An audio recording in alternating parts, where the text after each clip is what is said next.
Hola, mi nombre es Eric Pablo León Sala, soy profesor de filosofía de la Universidad Estatal a Distancia e imparto el curso Ética y Política que se da en la Escuela de Ciencias Sociales y Humanas de la universidad. Es parte de los cursos que antiguamente se le llamaban generales y que son cursos de humanidades que tratan de promover en el estudiantado pensamiento crítico, creativo y a comprender conocimiento general y más amplio del mundo, además de la carrera.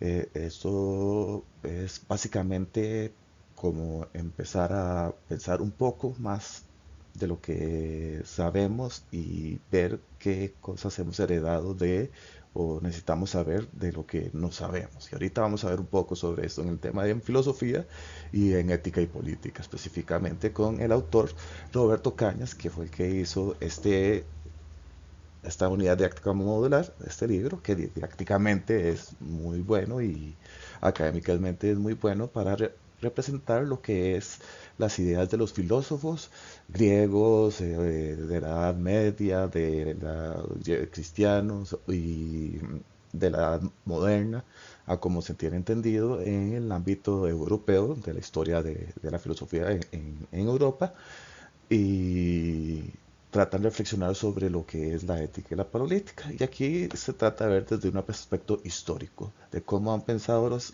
filósofos y filósofas y qué han aportado a nuestro pensar, a lo que nosotros pensamos y sabemos sobre ética y política, que vamos a ver a continuación. Entre los objetivos, primero es necesario ver los objetivos, qué es lo que se quiere lograr, ¿verdad? ¿Qué es lo que lo queremos lograr? Está el general, analizar las propuestas, bueno, del primer capítulo, analizar las propuestas que fundamentaron el origen de la filosofía griega antigua.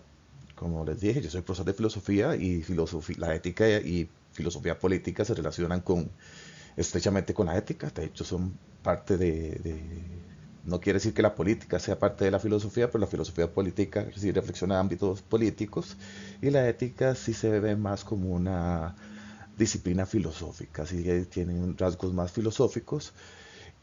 Pero bueno, esto ya es otro tema que se puede abordar en un curso de ética de mayor profundidad que no está acá. Igualmente lo pueden ver en el prólogo o en las primeras páginas del libro que ahorita voy a estar exponiendo, que es ética y política. Bueno, específicamente, ¿qué es lo que buscamos? Buscamos comprender los rasgos universales de los mitos. Ya eso les voy a explicar por qué rasgos universales. Básicamente porque a partir de eso, la historia tradicional de la filosofía, los filósofos rompen con o tratan de criticar, romper los mitos para buscar una respuesta diferente a lo que se cree que es la realidad o la vida, entre otros. Las explicaciones de todo lo que vivimos, tanto humanas como naturales. Explicar las características presentes en la filosofía griega antigua en su distanciamiento con respecto al mito, como les digo, explicar cómo se empieza a distanciar de las explicaciones míticas, que vamos a ver qué es el mito, y luego conocer el pensamiento de los principales exponentes de la filosofía griega antigua, para ver qué fue lo que propusieron ellos para tratar de ir rompiendo con algunos mitos. Y por último, descubrir las causas psicológicas del origen de la filosofía. Esas causas psicológicas es ver cómo reflexionamos nosotros desde nuestra mente, nuestra psique o desde de lo que pensamos, cómo se genera o hacemos filosofía o se genera filosofía. Entonces esto ya sería de una cuestión más cognitiva, más de reflexión, de cómo hacerlo, cómo se hace filosofía, o cómo se hace el filosofar, ¿verdad? Cómo se hace el filosofar, que ya eso es una discusión de qué es filosofía y filosofar, que no se puede, se va a retomar acá, ya tiene que ver con temas de filosofía. Teniendo en cuenta que estos son los objetivos del primer capítulo, y ahorita vamos a ver de cómo surgimos de esto, saber primero qué es filosofía, ya que ética y filosofía política se relacionan con la ética. Entonces tenemos que saber primero qué es la filosofía y cómo surge la filosofía a través del tiempo y qué heredaron ya después, cuando empiezan con la ética y la política, que sería en el segundo capítulo, con Sócrates y los sofistas, ¿verdad? Con el movimiento sofístico principalmente, que heredaron de estos antiguos filósofos y que desechar, ¿verdad? Porque hay cosas que se heredan y se desechan. Hay una cosa en común entre filósofos, filósofas y demás, y entre épocas de pensamiento de filósofos y filósofas, que hay desarrollo de ciertos pensamientos, conceptos, tecnología, entre otros, además de que se hace crítica a las ideas antiguas. Y algunas ideas antiguas nos siguen sirviendo y algunas sí ya hay que desecharlas, porque ya tal vez han sido desmitificadas o han sido eh, contradichas, ¿verdad? Por alguna otra propuesta científica, filosófica o de algún otro tipo de saber. Bueno, filosofía, ¿qué es? Se empieza en la antigua Grecia, empieza principalmente con Tales de Mileto. Tales de Mileto, ya ahorita hablamos de él un poco, que se decía que era uno de los 7 sabios de Grecia, que es que tenía mucho conocimiento, sabía mucho y se les consultaba mucho, ¿verdad? Cuando pensamos una persona sabia, es alguien que tal vez sepa mucho y tenga ese conocimiento, pero no solo saber, no solo tener ese conocimiento, sino saber cómo utilizarlo. Cuándo, cómo y demás utilizarlo sería como esa luz, ¿verdad? Que nos dice aquí, como esta luz que pongo acá, que nos dice cuándo y cómo utilizarlos, que nos da en el momento exacto. Entonces empezamos con Pitágoras de Samos, que era matemático, era músico, también lo han visto tal vez en matemáticas anteriormente, por ahí del 1580 al 500 antes de Cristo, en una conversación con León, que era un gobernante de Filipe al sur de Italia, expone que filosofía significa amor, es un amante, es como una querida, es como cuando uno se enamora, tiene un afán y quiere buscar constantemente y se sigue admirando por eso y se maravilla, ¿verdad? Que era y quiere seguir con eso, pero ¿de qué? De Sofía, que significa sabiduría, ciencia, habilidad, agudeza. Veámoslo más como sabiduría y como ese saber, ese conocimiento y saber cómo aplicarlo. Cañas 2023, ¿verdad? Aquí de una vez lo expongo como se pueden realizar citas. En este momento eso es una cita no es parafraseada, es una cita textual, que es de menos de 40 palabras, que se pone entre comillas. Esto siempre es de ayuda porque estamos utilizando APA y tal vez algunos de ustedes no se identifiquen. Entonces, para que sepan, si hagan una cita textual de copiar del libro, lo pueden copiar así. Si es de menos de 40 palabras, lo ponen acá. Entonces, aquí digamos Cañas, ¿verdad? Roberto Cañas, o ponen Roberto Cañas, identifica, dice, se identifica con un modo de vida teórico, consagrado a alcanzar conocimiento y reflexionando sobre las maravillas del universo.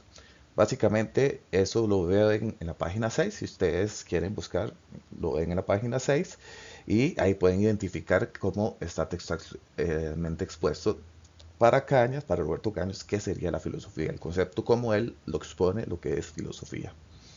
Entonces yo quería exponer que es importante ver cómo Cañas que identifica lo que es filosofía. ¿Verdad? Se identificaría como un modo de vida teórico que quiere decir que es la vida en el que reflexionamos no solamente con lo que evidenciamos, sino que tratamos de buscar leyes en común o cosas en común que todos digamos, mira, tienes razón, mira, así lo vemos todos, o si lo comprendemos todos o todas, y el punto es con ese vida teórico, consagrando alcanzar un conocimiento, ¿verdad? Ya a través de la teoría llegamos a adquirir, o de la vida llegamos poco a poco por medio de nuestra razón deductiva, inductiva, entre otros, que eso se ve ya en lógica, podemos reflexionar y llegar a un conocimiento sobre el universo o sobre nosotros, el ser humano, que somos parte del universo, ¿verdad? Por algo dice el universo, nosotros somos parte del universo, de las maravillas de este universo.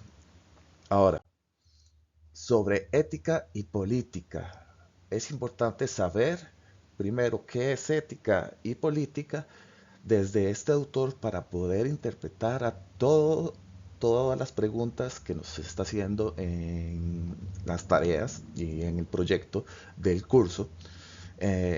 siempre tengamos en cuenta que van orientadas en esto, ¿verdad? Lo que es ética y política. Entonces vamos a empezar, ¿verdad? Esto lo vemos en la página número 9, ¿verdad? En letras romanas, P.9. Y esto lo puse en negrita porque es importante, ¿verdad? Pero aquí dice lo que es ética. Esto debería ir, como es de más de 40 palabras, nada más debería ir en todo en sangría, en un segundo, como un párrafo, ¿verdad? Aparte, pero todo en sangría. Eso ya lo pueden ver más o se los pueden preguntar a los tutores o tutoras. Yo aquí nada más les estoy dando como unas ideas de cómo pueden ir citando. Ahora, sobre ética y política. La ética para el autor es equivalente a filosofía moral. Ahora, involucra una reflexión sobre las costumbres que se estiman rectas y las que se juzgan desviadas de acuerdo con un contexto determinado. Por aquí voy a hacer un paréntesis para poner, por ejemplo, que el dibujo que puso aquí ahí arriba a la derecha, que hay una persona que se está pensando, se está preguntando. La base importante de la filosofía es la duda, la reflexión, que después lo veremos con el ocio, y se está preguntando sobre qué puede ser el bien o qué puede ser el mal, ¿verdad? Aquí vemos como un diablillo, pero con una corbata blanca, y aquí vemos un ángel, pero con una corbata roja. Entonces se está cuestionando, oye, mira, ¿qué puedo hacer? Por algo depende de un contexto determinado y dependen muchas cosas, ¿verdad? Temas de costumbres o lo que se estima que es correcto. La persona va a empezar a reflexionar sobre qué hacer o qué no hacer. También por eso se le dice que la ética es una parte práctica de la filosofía. ¿Para qué práctica? Porque se relaciona con nuestro diario vivir, con lo que nosotros vivimos, con lo que nosotros hacemos o tomamos decisiones constantemente. Luego, seguimos. Sigo citando a Roberto Cañas, que dice, además, consiste en una disciplina que plantea principios o normas para guiar hacia las acciones buenas y encontrar un propósito para la existencia humana. ¿Verdad? El objetivo es cuestionarse qué es lo que estamos haciendo y a través de eso, no solo cuestionarse, implícitamente estamos buscando, no tanto bueno, explícita como implícitamente ya directamente dentro de nuestros cerebros, estamos buscando algunas reglas, valores morales u otros de qué deberíamos o cómo deberíamos comportarnos dependiendo del contexto y dependiendo de lo que está pasando. ¿Verdad? ¿Qué puede ser lo que está pasando? ¿Qué puedo hacer? ¿Qué no puedo hacer? ¿Qué sería bueno? ¿Qué sería malo? ¿Qué sería justo? ¿Qué sería injusto? ¿Y por qué? ¿Verdad? ¿Y por qué? Para eso propone caminos para adquirir las virtudes, ¿verdad? Que para eso puse aquí abajo caminos, ¿verdad? Para poder adquirir virtudes, seguir el deber, poseer valores, disfrutar el placer o de la felicidad, que de hecho aquí se hablará mucho sobre el tema de virtudes, sobre el tema del deber, virtudes tal vez con Aristóteles, del deber también se hablará con el utilitarismo y con el formalismo kantiano y con el utilitarismo de Smith y de Bertrand Russell. Sobre los valores se puede ver sobre Fichte, entre otros, bueno, también con un poco de Kant y demás, ¿verdad? Sobre el placer y felicidad de Epicuro, los hedonistas, cínicos, entre otro montón de autores que van a ver del segundo capítulo, que vamos a ver del segundo capítulo en adelante. Ahora, no hay una sola ética, sino una diversidad de rutas según disímiles exponentes y escuelas. Aquí tomamos este concepto de ética que vamos a abarcar acá. Ahora, cuando él dice que no hay una sola ética, es que tal vez hay una ética más normativa que establece qué es lo que en serio se, se, se basa no tanto en la reflexión, sino en normas para guiar las acciones buenas y encontrar. Hay otras éticas que son más descriptivas. ¿Qué significa descriptivas? Que nada más describen el acto humano, si es bueno o malo y por qué razón, qué influencia tuvo o no, entre otros. Y hay otro tipo de éticas que también el autor expone en la página número 12 y 13 en números romanos, que expone un poco sobre ese tipo de éticas. Pero igualmente él abarcará sobre el ámbito y las ideas sobre ética que han tenido los filósofos y filósofas a través del tiempo.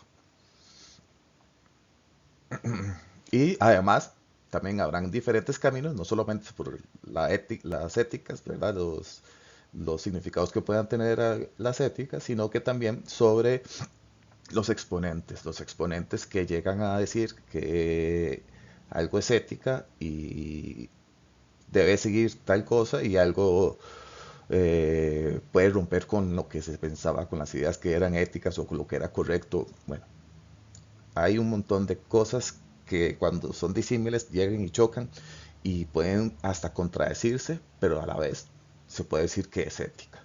Eso es básicamente. ¿Y eso por qué? Eso va a depender del exponente, filósofo, filósofa y sus escuelas. Porque llegan a tener algún tipo de contradicción desde el ámbito del conocimiento o epistémico que cómo se adquiere conocimiento humano, cómo generamos conocimiento y que pueden chocar en algún momento dado, aunque lleguemos a unas mismas conclusiones, no surgen de unas mismas premisas o unas mismas razones, aunque llegamos a una misma conclusión, y, y escuelas, porque surgen a través del tiempo, desde Pitágoras, desde Tales de Mileto, escuelas diferentes que reflexionan sobre el universo, sobre el bien, sobre el mal, entre otros. Entonces, escuelas que se reflexionan sobre filosofía. Ya más adelante van a ver pues, como la escuela de Frankfurt o de la antigüedad como la escuela pitagórica o más adelante la escuela de, bueno, el jardín de Epicurio, que es un tipo de escuela, o la academia de Platón, el liceo de Aristóteles, entre otros, ¿verdad? Que es un conjunto de personas que reflexionan sobre filosofía y aquí sobre ética y política. Política, bueno, política y ética. Y aquí pongo como el tema de jaque mate, ¿verdad? Como que hay una lucha. En este texto, la ética también se enlaza con la filosofía política. En el texto quiero decir en el libro en general, ¿verdad? En todo esto. La filosofía política. Hay filosofía política y no tanto en, bueno, sí entraría en política, pero no en política de hacer propaganda política o ese tipo de cosas, sino en reflexionar sobre el objeto de estudio de la política, que lo vamos a ver al siguiente. Tal vez los objetos de estudio de la política o filosofía política es que lo vamos a ver. Ahora sigue, la cual atiende relaciones idóneas de las personas con respecto al Estado, el gobierno, las leyes y la sociedad. Ya no es tanto una reflexión de una persona con otra o si está sobre el bien y el mal, sino que ya tiene que ver las relaciones con el Estado, o qué sería el Estado en sí, el gobierno, las leyes en sí y la sociedad, cómo se mueve la sociedad, qué es la sociedad, por qué algunas son diferentes o son iguales que otras, qué las rigen o no, qué poder tienen sobre ellas o no. Bueno, aquí también podemos verlo. Esto surge en estas páginas, ¿verdad? Por algo lo puse aquí, entre comillas, y está entre la página número 12 y 13. Aquí el 13 me salió con grandes, pero 12 y 13. Ahora, no obstante, la política tiene una ventaja y es que el que tenga poder, ¿verdad? Poder es algo importante en tema de la política. Poder puede realizar mayores bienes que si solo proveyera una vida no vinculada con lo público. ¿Qué quiere decir su poder? Tiene de alguna u otra forma mayores, ya sea por leyes, ya sea por habilidades o algún otro tipo de cosa, por leyes o porque se lo ganó, no sé, o por democracia, ¿verdad? Un presidente que se lo ganó, ¿verdad? O diputados ganaron poder político, o tienen, bueno, de muchos puestos políticos, ¿verdad? Tienen cierto poder que van a guiar, orientar o servir, ¿verdad? O sea, a veces dicen servir, ¿verdad? En el ámbito público. ¿Qué es en el ámbito público? Pues ya tiene que ver con relacionarse no solo con uno u otra persona, sino con todas las personas. Y aquí se relaciona mucho también en el concepto de bien común, entre otros, ¿verdad? No solamente leyes o sociedad o Estado o gobierno, como se ve en el texto de aquí arriba, sino con el tema bien común. Y la política tendrá como meta formar ciudadanos. Bueno, ese sería tal vez lo bonito, lo que se buscaría con respecto al tema de este texto de ética y política. Y básicamente con la política, que buscaría o tendría como meta formar ciudadanos íntegros y sobre todo que los políticos también lo sean. ¿De acuerdo? Si en algún momento dado de nosotros en nuestras carreras o en como ciudadanos ya mayores de edad, o no, también menores de edad, pero básicamente ciudadanos ya son mayores de edad que pueden tomar decisiones, tienen mayor responsabilidad, tanto individual como social, individual, familiar, social, comunal y demás. Entonces, el punto es ser más íntegros y que podamos ayudar a la sociedad, no pensando solamente en el interés propio, sino en un interés común. Ahora sí, eso es lo que se buscaría, ¿verdad? Ese es básicamente otro objetivo implícito que se buscaría en todo lo que es el libro de ética y política y se buscaría en filosofía política y en ética. Bueno, por lo menos en este concepto de ética que estamos buscando acá, que estamos promoviendo acá. Ya teniendo en cuenta esto, ¿verdad? Bajo estos dos conceptos que son de vital importancia, vamos a ver, ya empezar con el primer capítulo. Origen o primeros indicios de lo que es en la filosofía. Se da en las zonas costeras y las regiones jónicas. Se da un intercambio comercial y cultural, ¿verdad? Aquí vemos este montón de islas y este montón de, aquí está Grecia, ¿verdad? De islas, aquí se relacionan mucho con otras culturas como las de Asia, como las mismas de Europa o las de África, y establecen mucha discusión, ¿verdad? No solo intercambio de comercio, que quiere decir, no solo intercambio de bienes o de bueno, no solo guerra, sino que también intercambio cultural en la cual llega, hace que reflexionen un poco más sobre lo que ellos creen que es el universo o que se ha creado el universo. Porque hay diferentes culturas, diferentes cosmovisiones que llegan y hacen y dicen, mira, ellos tienen otra visión de mundo, otra concepción, otra explicación de lo que es el universo. Entonces, ¿lo mío será correcto? No. ¿Por qué? ¿Verdad? Aquí empezamos a cuestionarnos. ¿Verdad? Una cuestión, cuestionarse constantemente es importante en filosofía. Surge, ¿verdad? La escuela de Mileto a través de la crítica de las explicaciones míticas de los fenómenos naturales, bueno, y sociales pues, más adelante. Por ejemplo, critica el politeísmo en la mitología griega, que todos los fenómenos que surgen o han surgido, el origen del mundo, todos, si hay un temblor, no es bueno, si hay un maremoto, no es por el dios del agua, Poseidón, no, si alguien se enamoró de otra persona, por Cupido, digamos, eh, entre otros, ¿verdad?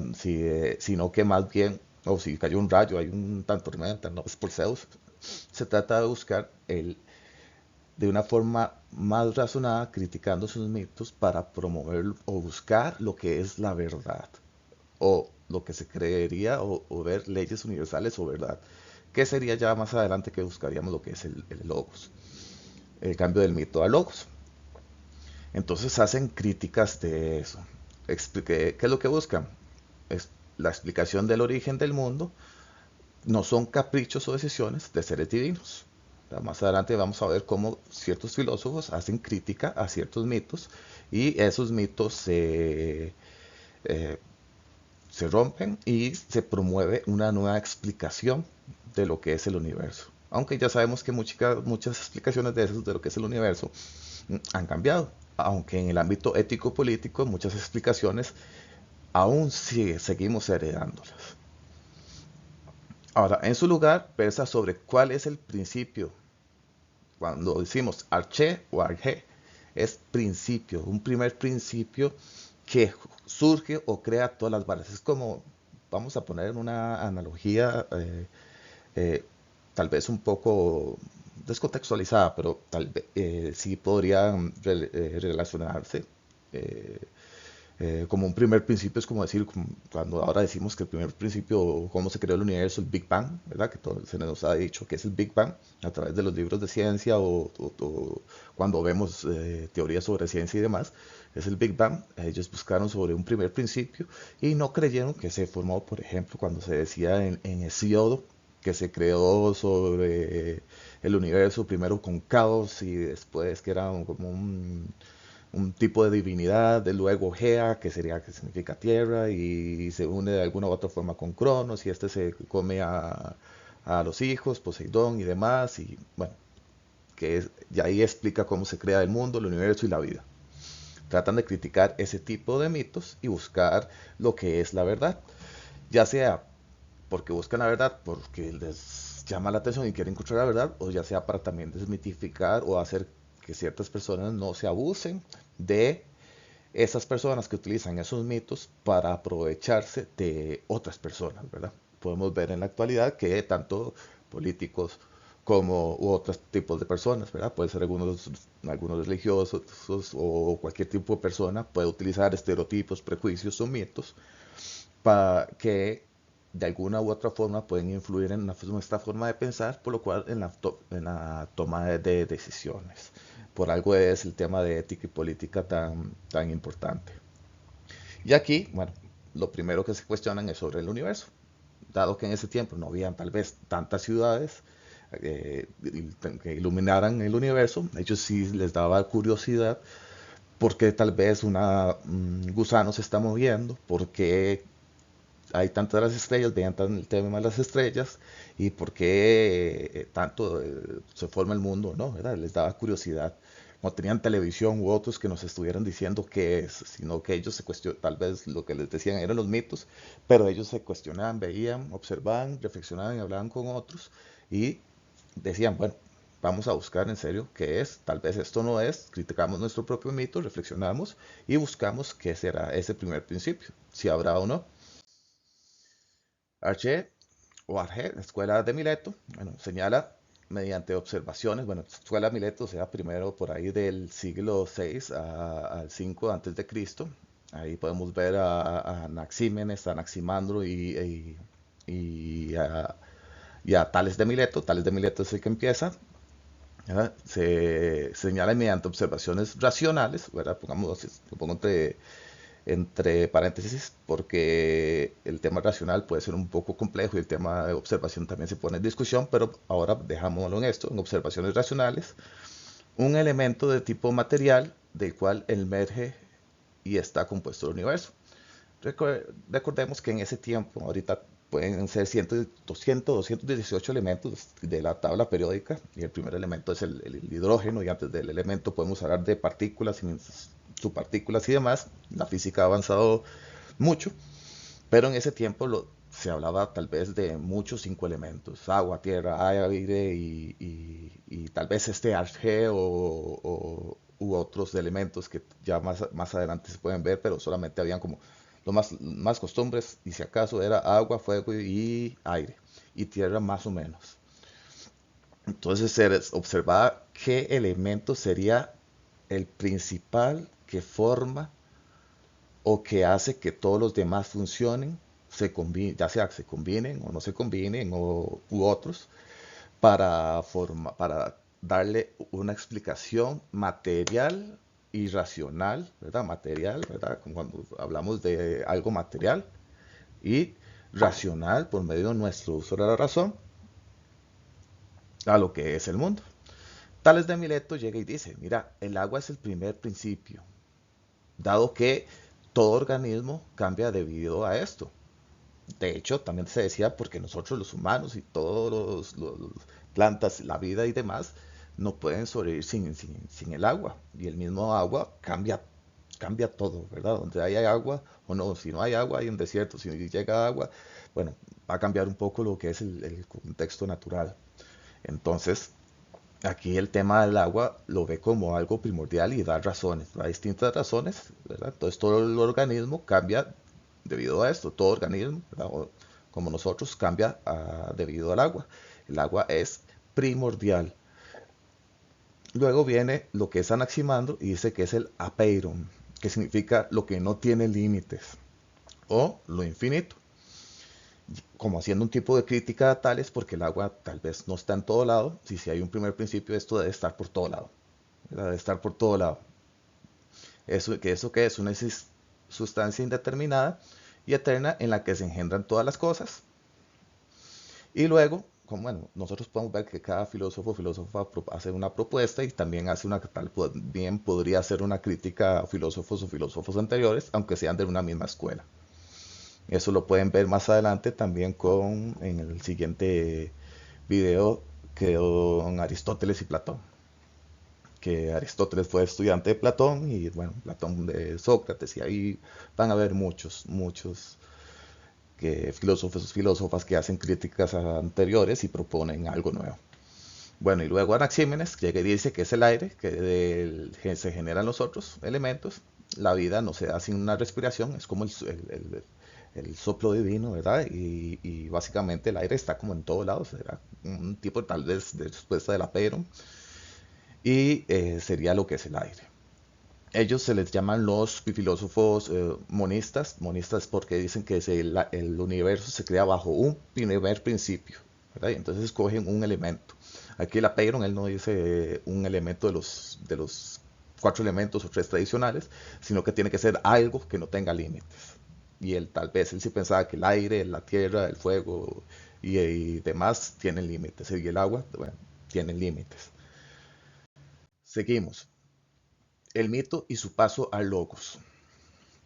Bueno, aquí cualquier cosa estoy siguiendo las preguntas que están realizándose en su tarea. Igualmente estoy abarcando un poco más para que se puedan ayudar.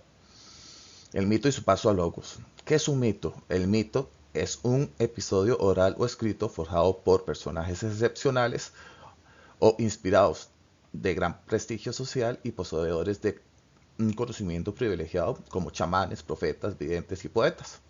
Su función consiste en relatar y revivir mediante rituales acontecimientos ocurridos en los comienzos del universo u otros, ¿verdad? También establecen lo que es una persona heroica, que establece lo que es el modelo a imitar, ya que entramos con temas de moral, ¿verdad? De moral y la ética es una disciplina que reflexiona sobre lo moral, qué es el bien y qué es el mal. El autor tal vez no nos dijo que tenga que ver, bueno, por algo se llama filosofía moral, ¿verdad? Que se reflexiona sobre la moral. La moral es nos dice qué es el bien y qué es el mal, ya sea para controlarnos o para buscar armonía entre la sociedad. Esta es la que más se entiende por moral, que buscaría lo que es reglas o valores morales que buscarían armonía, o algunas otras personas o filósofos más adelante ustedes pueden ver que pueden relacionar la moral con el tema de ejercer poder y controlar a las personas para beneficio propio o para beneficio común o no sé, ¿verdad? Para algún tipo de cosa.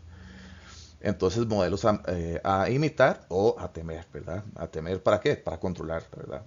Entonces, aquí se trata de develar lo que es episodios. Aquí hay un ejemplo de cómo Cronos se comía a sus hijos y después de ahí tal vez Gea esconde bueno, ahí Gea esconde a Zeus y después Zeus derrota a Cronos y saca de su estómago a Poseidón, a Hades y a Hera, y a partir de eso cada uno se encargará de los mundos. Y bueno, no voy a hablar mucho de los mitos, que ahí ustedes pueden buscar un poco sobre mitos, o ya sea en la Odisea, eh, con Hesiodo, bueno, en la Odisea con Homero, ¿verdad? No Homero Simpson, sino Homero. En con Hesiodo ya así habla más específicamente de cómo se creó el universo y otros, ¿verdad? Proseguimos. Hay tipos de mitos. Están, por ejemplo, los cosmogónicos. Sobre el génesis del universo se hablan los poemas, poetas en ese tiempo, habían también escritores, pero habían poetas que transmitían a través de la palabra, poemas o canciones sobre cómo se originó el universo. Aquí puse el ejemplo de la loba de la antigua Roma, de que el mito se dice que se creó por medio de la loba y aquí están los héroes, ¿verdad? Que fueron creados y criados y después promueven lo que es una mitología de heroísmo y de cómo se crea todo ese imperio desde lo que fue la antigua Grecia. Están los antropomórficos sobre el origen del ser humano y cómo nos creamos nosotros. Ya aquí sería sobre básicamente cómo nos creamos nosotros, los humanos. No puede ser, nosotros somos imagen y semejanza de Dios, ¿verdad? Imagen y semejanza de Dios. Hay una creación sobre Adán y Eva, puede ser. Y también hay otro montón, ¿verdad? De cómo se creó el ser humano, no solo el universo.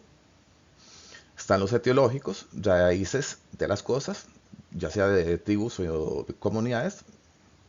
Bueno, aquí está la raíz de cómo se creó la comunidad o el imperio romano, este ejemplo. Luego escatológicos o de renovación, que establece lo que es el destino o el futuro. Si alguno leyó lo que es el Edipo Rey, ¿verdad? Edipo Rey ya llega, dice que Edipo se va a casar con su mamá y va a matar a su papá. Y ya les hice spoilers por si no lo leyeron. Pero si lo siento, ahí está. Si los que lo leyeron, ahí está. Y si no, les recomiendo leerlo o escucharlo un momento. Que ya dicen cuál es el futuro, o los que han visto la Odisea establece lo que es el futuro, ¿verdad? De los héroes, ¿verdad? Cómo morirán y cuándo morirán y cuál es su destino y si tienen que seguirlo o no. Y de hecho algunos los obligan, algunos no los obligan, ahí establece qué es. Y también significa una actividad importante como el trabajo, la alimentación, el arte y los otros. Ahí, por ejemplo, se pone a ciertos personajes como Artemisa, o bueno, Apolo, el dios del sol, Artemisa del sol, también de la razón, Atenea también de la sabiduría, de la guerra, entre otros que tienen funciones e influyen en la sociedad, en lo que nosotros somos o no somos. De hecho, Atenea acompañaba mucho a Odiseo o Ulises de la Odisea y en la Ilíada. Mitos en Grecia, Homero en el siglo 8 a.C. Con la Ilíada y la Odisea se ve manifiesto de principios cosmológicos y acciones de personajes, un sentido moral y ético, heroico, ya que podemos ver a Aquiles o al mismo Odiseo, entre otros. Pero en estos mitos hay un tipo de determinismo fatalista, bueno, fatalista según Gustavo Escobar, que es un libro de ética, introducción a su historia, que también lo expongo acá, que pues que él lo expone que es fatalista, que básicamente ya está determinado su futuro, ellos tienen conciencia pero no pueden elegir, aunque no pueden elegir su destino, pongámoslo así. Ahora Hesiodo, que es otro que promueve lo que es la mitología griega. Se dice que el Homero se promovía nada más en el ámbito de la gente que tenía mayor capacidad económica o tenía mayor poder político, y Hesiodo se compartía más con las personas que no tenían tanto poder adquisitivo o poder político. En su obra, La Teogonía, expone sobre la descendencia de los dioses, por ejemplo, Caos, luego Gea, que ya expuse un poco anteriormente. Y el primero que los desmiete es Genofantes, filósofo Genofantes, que llega y desde a narraciones, como vimos, mitos antropocéntricos, hace narraciones antropocéntricas, dioses con formas características de humanos. Aquí podemos ver a Atenea, y básicamente tiene características humanas. Muchos tienen características humanas, ya sea de forma de ser, ya sea de su figura, o algunos no tienen de la figura, pero sí tal vez arranques de ira, de comportamiento, de reflexión o de desgusto u otros, ¿verdad? Entonces tienen características humanas. De hecho, Dionisio, que es el dios de la fiesta, de echarse un traguito y demás, ¿verdad? Que estos tienen características, que él llega y dice, mira, nosotros creamos, los dioses no nos crearon a nosotros, o no nos determinan, más bien nosotros somos los que creamos o determinamos a los dioses.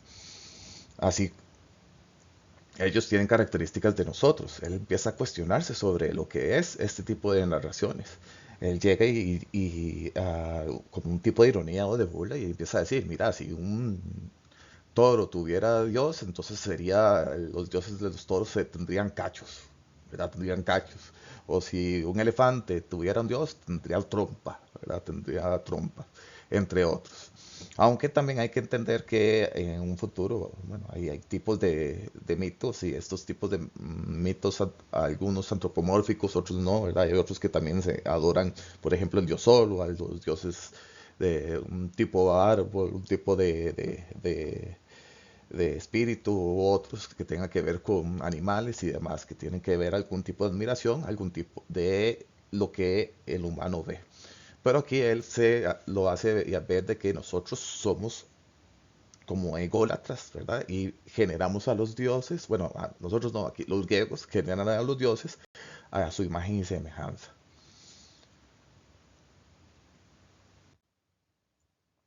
Ahora, ¿cómo se hace ese paso del mito al logos? Ese paso del mito al logos se hace principalmente con esa crítica a lo que son los mitos. Ya lo vimos con Jenofontes, ¿verdad?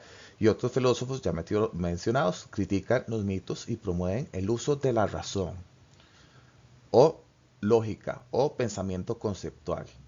Esto lo pongo en comillas porque también puede significar palabra, puede significar lo que se ve, hay muchos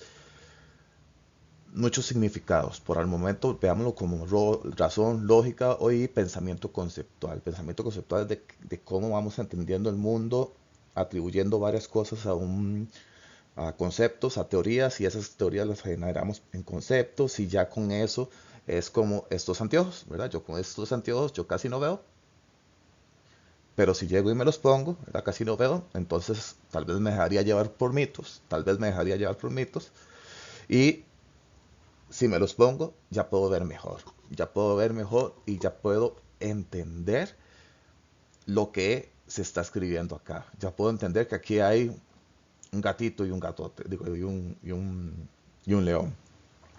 Y esto aquí también quería representar el tema de este gatito que se ve en el espejo, bueno, y el león, o este de aquí abajo, de que es como si nosotros los humanos representáramos o creáramos héroes o dioses que fueran héroes como Heracles u otros semidioses a imagen y semejanza de nosotros. Entonces, básicamente es como lo mencioné, si una vaca, bueno, una vaca, un toro y demás, es algo parecido a esto. Quería mostrarle una forma conceptual, pero que se puedan imaginar. Entonces, apelando no a dioses para explicar la realidad, sino a causas naturales o principios o elementos presentes en todos lados. Hay que tener en cuenta que, por ejemplo, Tales de Mileto, ¿verdad? Se habla sobre la axioma de Tales o el teorema de Tales. Ahí no me acuerdo muy bien, no, hace rato no repaso matemática, pero utiliza mucho lo que es la matemática para explicar el mundo o el universo, ya sea esta que la heredaron de antiguas civilizaciones como la antigua,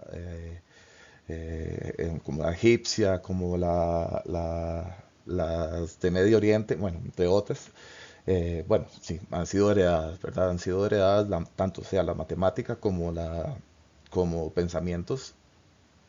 Grecia lo han heredado de alguna u otra forma del exterior y han aprendido. Bueno, entonces se hace una crítica y se busca una razón más lógica. Ya se usa la matemática o una razón más material o matemática de la realidad del mundo. O material y matemática. O una o la otra o ambas también, ¿verdad? De ahí depende mucho. En el libro en Ciencias y Historia o en otros hay varias explicaciones de cómo se desarrolla este pensamiento de más, se podría decir que más razonable. Otra gente también diría que no es tanto razonable, sino que sería nada más una forma de explicación diferente. Pero bueno, sigamos. Representantes de las escuelas y filósofos cosmológicos. Aquí está entre los siglos 6 y 5 antes de Cristo. Está la escuela jónica. Como dije ahora, los monistas que vimos los vimos en la tercera, no, en la quinta diapositiva, que establece que los monistas es del griego monos, que significa solo, único, que es solitario, o sea, proviene del universo o todo lo que sabemos, el universo, más el universo, la naturaleza. del agua dice Tales, Anaximandro dice el infinito, ya lo vimos, Anaxímenes dice el aire, Heráclito dice el fuego o logos, logos, él dice el fuego, ¿por qué el fuego? El fuego él llega y dice, lo único que se sabe es que todo cambia y nada permanece. Eso es lo único que se puede saber. Él llega y decía, en un río te metes y te salís, y si te vuelves a meter, no te vas a meter en el mismo río, porque ya ha cambiado. Algo ha cambiado. Entonces lo único que se sabe es que todo cambia. Y el único elemento que él hace ver que cambia de todo es el fuego. Entonces lo identifica por el fuego de una forma no literal, sino figurativa, ¿verdad? No literal, sino figurativa como el fuego, que hace y genera lo que es el cambio, ¿verdad? Y vamos a ver la escuela itálica, que está Pitágoras, bueno, cualquier cosa de eso lo pueden ver en los el tipo de escuelas, aquí itálica, eleática y demás, que los lugares lo pueden ver en las diapositivas que puse donde dice origen. Pitágoras y los pitagóricos, elementos del cosmos son el número. Ellos pensaban que el número, el mundo, el universo se entendía a partir de los números. Había como un tipo de armonía en el universo que tiene que ver con los números, con la geografía y básicamente también con la música, ¿verdad? Utilizaban el tema de la música y eh, bajo los pitagóricos y después Platón se genera mucho influencia personajes como Galileo, Copérnico, entre otros, y sigue influenciando ahorita sobre cómo entendemos la física. Eso lo estoy exponiendo desde el libro de Historia de la Ciencia, que también era un curso que se daba aquí en Escuela de Humanidades. Bueno, y recuerden que Pitágoras fue el que propuso que es filosofía, que era amor a la sabiduría. Luego, bueno, ellos eran como una escuela o una secta, se dicen, pero ahí reflexionaban sobre qué es el mundo y cómo se podía interpretar el mundo. Luego está la escuela eleática. Ellos ahí por un momento, Genofontes, que ya lo vimos, que criticó los míticos antropomórficos. Luego vemos a Parménides, a Zenón, Meliso, que son monistas, que establece, pero monistas no tanto de establecer qué es el mundo con respecto al algo material, sino a la reflexión sobre el ser, una cuestión más abstracta que tiene que ver con la ontología, que es y la metafísica, que son disciplinas filosóficas que estudian sobre el ser, ¿verdad? ¿Qué es el ser? Que es nada, que algo más allá de lo que nosotros vemos físico. Heráclito también puede estar por este mundo punto de entre Parménides, Zenón y Meliso, que reflexiona sobre el ser, ¿verdad? Porque Parménides decía que solo lo que es y lo que no es, no es. ¿Y qué quiere decir eso? Solo existe el ser, y lo que no es, no es. En cambio, Heráclito decía, las cosas son y no son. Entonces, dependiendo mucho de la interpretación, puede estar acá.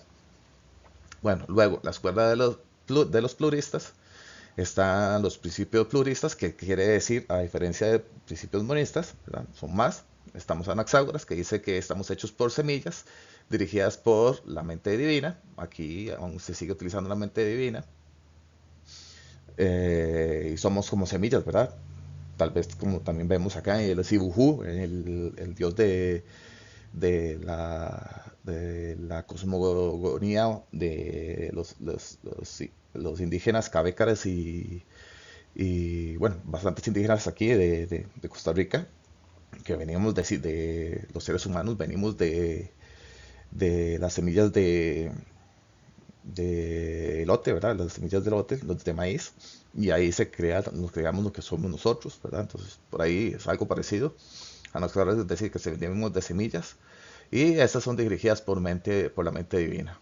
Ya más adelante, Empédocles llega y dice, no, estamos realizados por tierra, agua, aire y fuego, por todo esto combinado,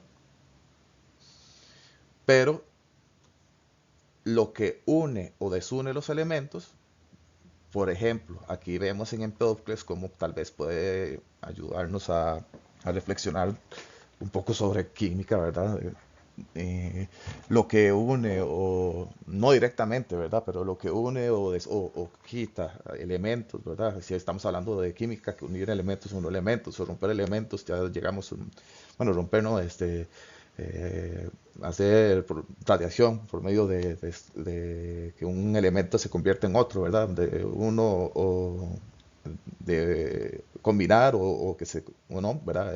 Hay muchos tipos de mezclas y demás que en esto no voy a entrar, eso tiene que ver en química, eh, pero dice que las fuerzas que eran el amor y la discordia, ¿verdad? Básicamente el amor y la discordia.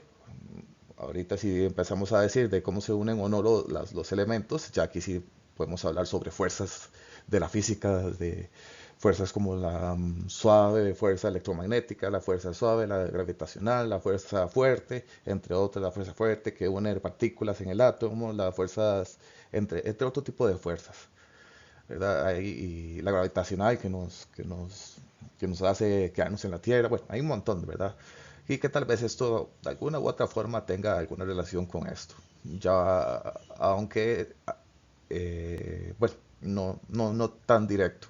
Ahora, los discípulos de Demócrito que empezaron ya a cuestionarse sobre lo que son los átomos y el vacío, que el mundo está realizado por vacío y por átomos. Átomos son simplemente pueden ser de X tamaño, ¿verdad? Pueden ser grandes o pequeños, pero átomos significa lo indivisible, ya sería el último punto, y ese último punto es material, ¿verdad? Es como se vería como un punto y un punto material, y eso no se puede dividir. Y el mundo y el universo está hecho de átomos y vacíos, nosotros también. Y ellos daban explicación de que el mundo estaba hecho de eso. De hecho, Demócrito y Leucipo más adelante influyen en otros filósofos. Por ejemplo, en la escuela de Epicuria, en Epicuro. Y también llega a influenciar el tema de átomo en lo que nosotros entendemos átomo ahora. Aunque, bueno, en lo que más o menos entendemos átomo. Porque ahora con la ciencia en los últimos 300 años el concepto de átomo ha cambiado mucho, mucho, mucho. Bueno, seguimos. Esto es básicamente para ver cómo de alguna u otra forma estos filósofos han influenciado en nosotros en el ámbito no solo de la física, sino también de criticar mitos y buscar una explicación distinta a lo que es los mitos de que todo puede haber sido creado por fuerzas fantásticas, divinas o de alguna otra índole que quedan en el vacío, básicamente son como mágicas y no son tan realistas o no son tan. Tal vez si tienen su reflexión o relación, ¿verdad? Porque tienen su reflexión, tienen sus razones, se establecen razones de cómo se creó el mundo y demás, pero ya tratan de avanzar un poco en el tema material o en otros temas de fuerzas y leyes universales y más, ¿verdad? Que tiene que ver con logos, que busca más eso, leyes, fuerzas universales, razonamiento y más. Ahora, ¿qué causas filosóficas promueven lo que es el filosofar? Aquí, según el autor, bueno, primero hay que recordar que estuvieron en un lugar en la que se comerciaba mucho, no solamente en el ámbito comercio, sino cultural, traspaso de qué conocemos, qué sabemos del mundo. Entonces sabemos y aprendemos no solo de mitología de otras personas, sino matemática o aprendemos cómo hacer cosas o no hacer cosas. Adquirimos conocimientos.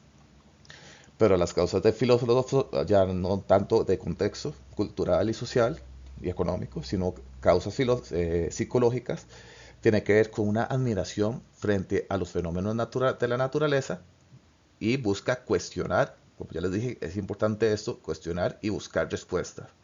Siempre cuestionar y buscar respuestas, cuestionar y buscar respuestas sobre fenómenos naturales. Empieza con los filósofos y ya más adelante vamos a ver con los filósofos cómo se pasa esto, de estas causas psicológicas, a lo humano, a lo político, a lo ético.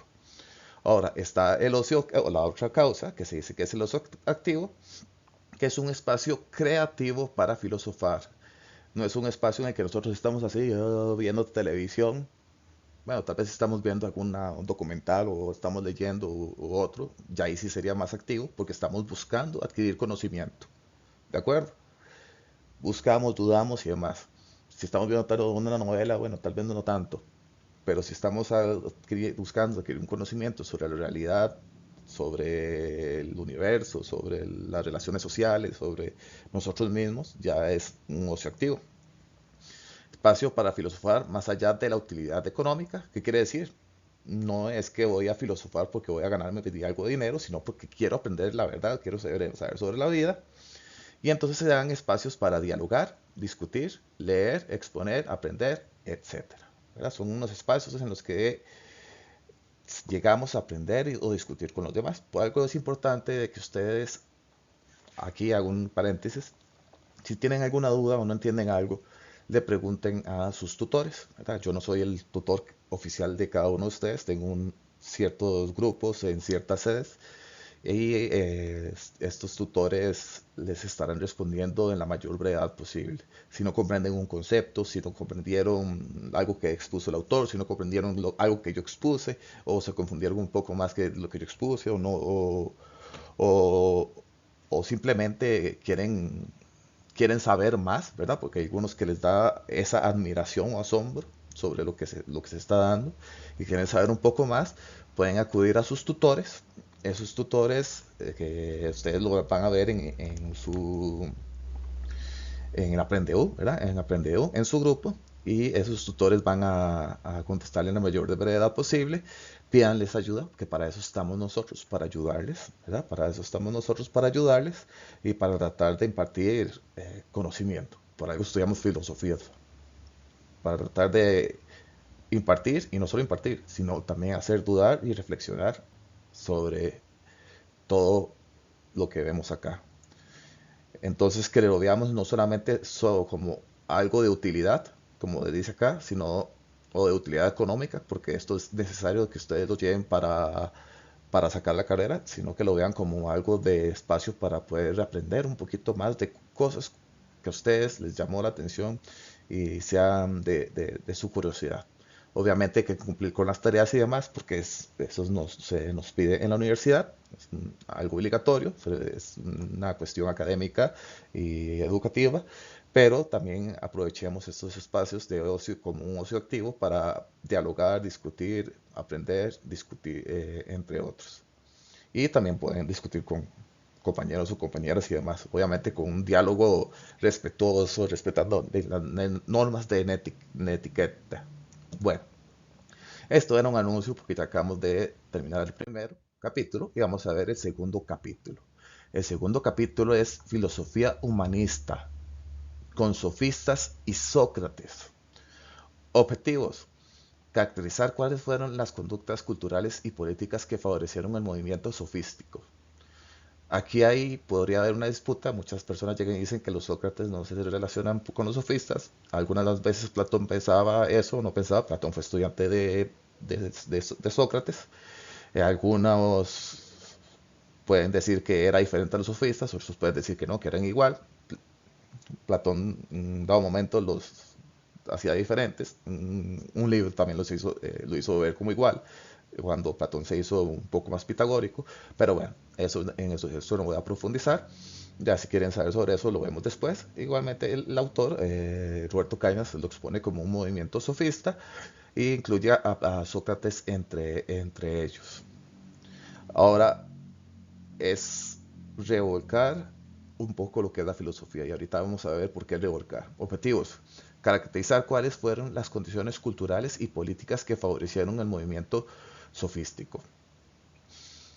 Ahora, después, específicos: explicar el significado para protagonistas del relativismo ético y político. Y ahora sí entramos con ética y política fuerte. Comprender por qué, bueno, casi fuerte, porque también ellos tienen una cuestión de cosmología y muchos de ellos también siguen teniendo tema de mitos, de creencias de dioses o mitología y demás. Algunos no, algunos se critican. Ahora, comprender por qué, según Georgias, la retórica ejerce una supremacía sobre cualquier disciplina. Luego, puntualizar las propuestas éticas y políticas de Pródico, Transimaco y Alcidante, que eran otros sofistas.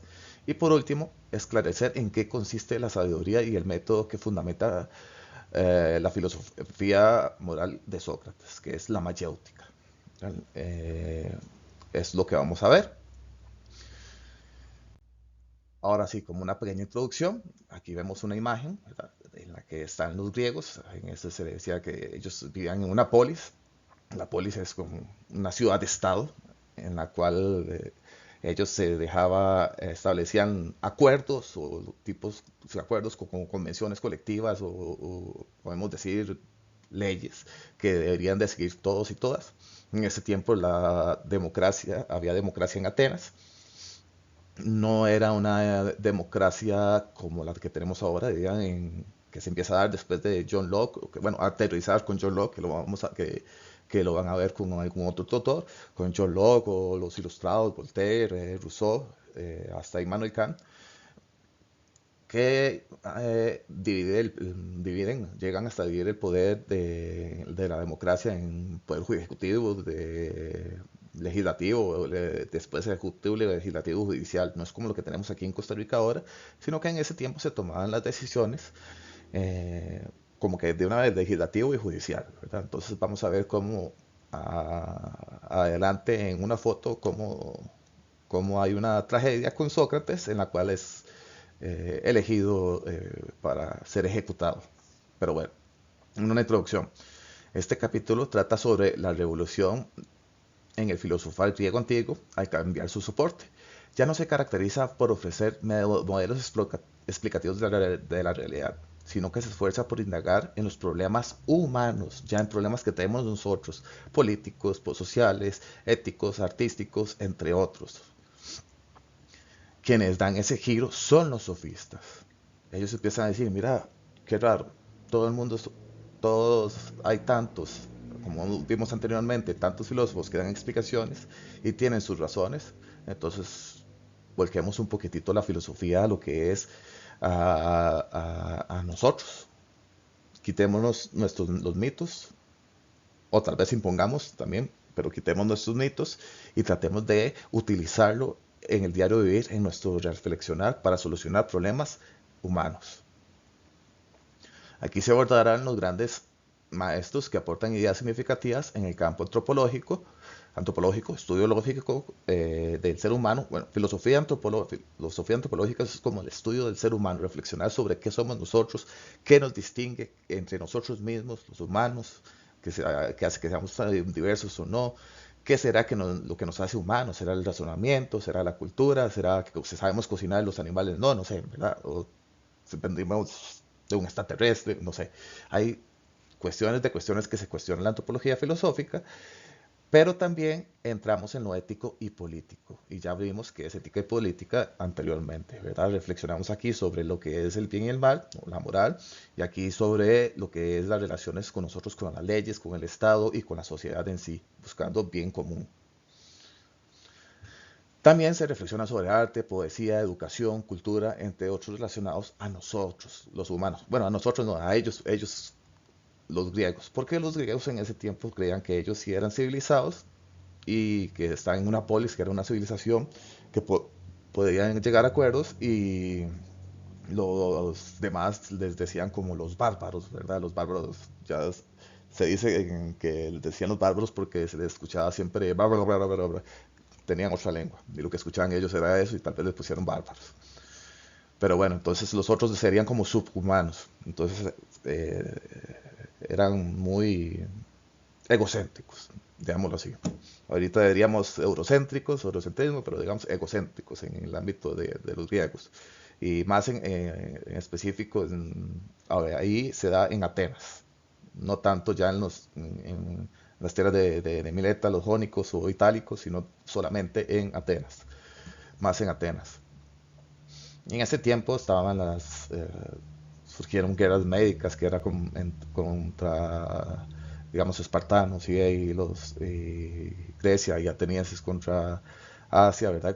Contra el imperio de Asia y hubo mucho contexto conflictivo, ¿verdad? Un conflictivo, pero que también los hizo como enaltecer cuando ellos lograban ganar, ¿verdad? Enaltecerse como diciendo que somos verdaderos, los verdaderos humanos.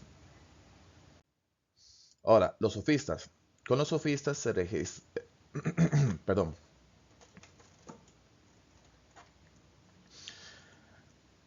Con los sofistas se registra el alba de la ética o filosofía moral, ¿verdad? Como el empezar, se registra como ese alba, como que empiezan a reflexionar ya ahora sí sobre la filosofía moral, aunque ya les había dicho que tal vez con antiguos mitos y empezar a reflexionar sobre esos mitos, bueno, más los mitos de héroes y demás, ya empezaron a establecer qué es el bien y qué es el mal y cómo deberíamos de comportarnos, pero bueno, pero ya aquí lo buscan desde una perspectiva racional o de reflexión. Abordan cuestiones como la justicia, ¿verdad? Virtud, belleza, la igualdad política o la igualdad política y social, racial, entre otras. La sofística fue un movimiento intelectual humanístico que se inicia en la segunda parte del siglo V a.C. y se extiende hasta la primera mitad del siglo IV después de Cristo. Los sofistas imparten lecciones principalmente en Atenas, en la ciudad, era una ciudad cultural y democrática.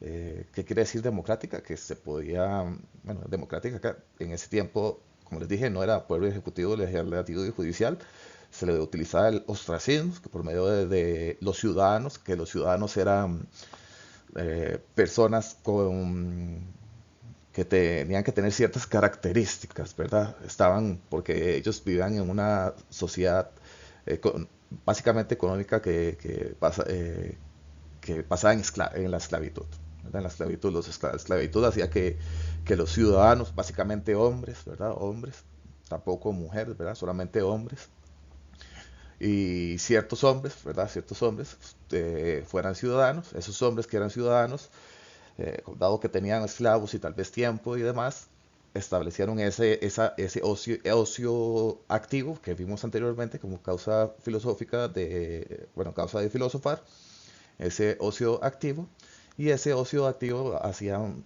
para reflexionar sobre ya el ser humano.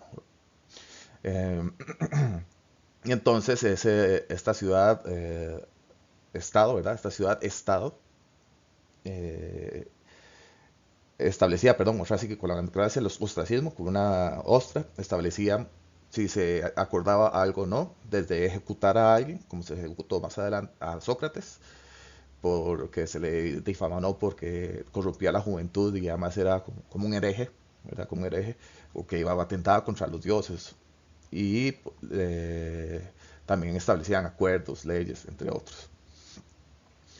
La retórica, arte de persuasión, fue la principal herramienta que utilizaron ellos y enseñaron para alcanzar el éxito político. De hecho, se dice que los sofistas en su tiempo la mayoría no eran ciudadanos griegos, no eran ciudadanos griegos, dado que no eran ciudadanos griegos, aquí estoy utilizando a Jorge C. León y a Jerry Espinosa, creo que era, en Filosofía de la Educación, en su libro Filosofía de la Educación, que básicamente el movimiento sofístico, ellos no eran, bueno, y otros libros de historia de la educación que he leído, que en este momento no me acuerdo el autor, pero los sofistas no tenían, como venían de otros lugares, no eran tal vez ni esclavos y tampoco eran ciudadanos, estaban como en un punto medio.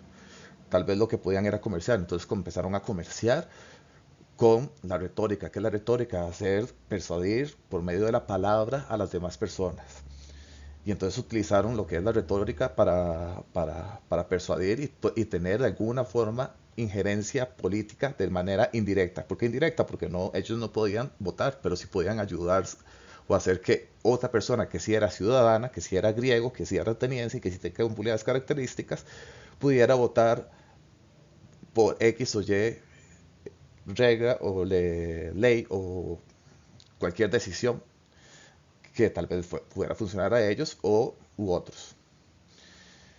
Entonces, como les dije, ellos estaban la mayoría de ellos estaban en una desventaja social, no tenían la ciudadanía y de eso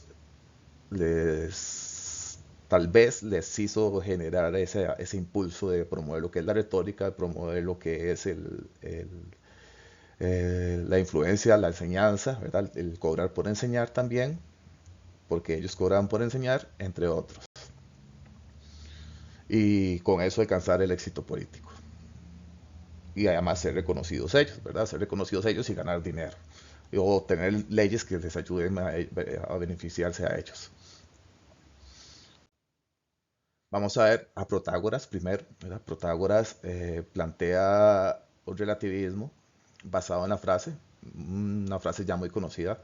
El hombre es la medida de todas las cosas, no le pongo número de página porque ya esto es básicamente de cultura general. El hombre es la medida de todas las cosas. Esto equivale a que no existen juicios absolutos y universales, solo los argumentos persuasivos que cada cual puede realizar.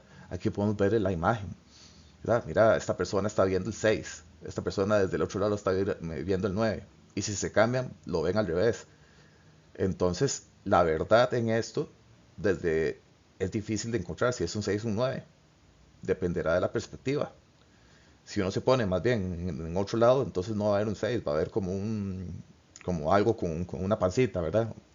Pueden verlo de cualquier cosa, hasta puede verse tal vez con algún tipo de letra de alguna lengua que no conozco, ¿verdad? Porque solo sé que no sé nada, no conozco de todo, pero esto es lo que les puedo enseñar o ayudar a entender. Luego, los individuos poseen criterios para valorar lo bueno y lo malo, lo útil, básicamente, y nocivo, y no se deben dejar arrastrar por las costumbres que imponen un único punto de vista. Aquí es ver cómo da por hecho de que no hay una sola verdad o no hay un solo concepto de bien o solo concepto de justicia. Recuerden que en la democracia o nosotros mismos, ya en la ética y en política, estamos hablando de justicia, del estado de bien, que eso es lo que buscaría. Entonces no hay un solo concepto de bien, lo malo, lo útil y demás. A veces se dice que también fueron muy pragmáticos, ¿verdad? Pragmáticos es de buscar lo útil, no tanto lo que es el bien o el mal en sí, sino lo útil.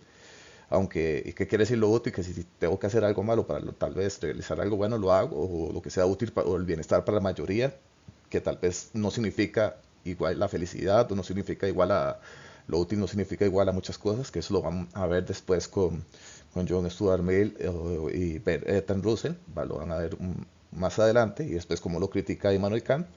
Pero bueno, aquí Protágoras dice que es relativo, y no se debe dejar arrastrar por las costumbres que imponen un único punto de vista, sino que hay que buscar los otros puntos de vista de las otras personas.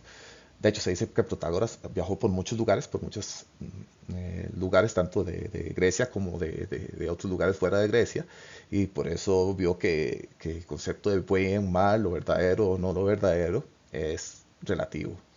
Entonces, lo que hay que buscar es como un pensamiento, ¿verdad? Los individuos poseen el criterio para valorar lo bueno y lo malo, como un pensamiento crítico, propio crítico, que reflexione bien sobre lo bueno y lo malo, y que no se imponga un punto de vista, sino que siempre esté en constante reflexión. Ojalá, ¿verdad? Que se esté en constante reflexión, que se relativice bastante estos conceptos de bien y mal, que más adelante Sócrates es lo que va a buscar lo contrario, que es el último que vamos a ver, Sócrates. Pero bueno, por ahí dicen que Protágoras y Sócrates no se llevan bien, otros dicen que se llevan bien, igualmente es otra discusión, y por ahora esto es lo que Protágoras podría ayudar. Se dice, bueno, fue maestro, ¿verdad? Fue maestro, cobraba honorarios. Se dice, ¿verdad? Por ahí que, ¿verdad? Estos son leyendas, o tal vez son verdades. Se dice que a un estudiante que le enseñaba retórica, o sea, cómo argumentar y cómo persuadir a través de la palabra, a través de argumentos y persuadir, hablar bonito, digámoslo así, hablar bonito, hizo que un estudiante no lograra, bueno, que nunca lograba ganar un juicio, ¿verdad? Nunca lograba ganar un juicio. Entonces llegó el estudiante y le dijo, mira, yo no puedo ganar un juicio, no le voy a pagar. Entonces Protagoras llegó y le dijo, ok, hagamos algo. Como era tan perspicaz y tan vivo, ya esta paradoja se puede solucionar. Si tienen dudas lo pueden encontrar con sus tutores o pueden encontrar por internet. Llega y dice, ok, vamos a hacer algo. Yo voy a demandarlo a usted por un juicio. si yo gano, me vas a tener que pagar porque ya ganaste, ¿verdad? Ya ganaste. O sea, lo que te enseñé ya funcionó.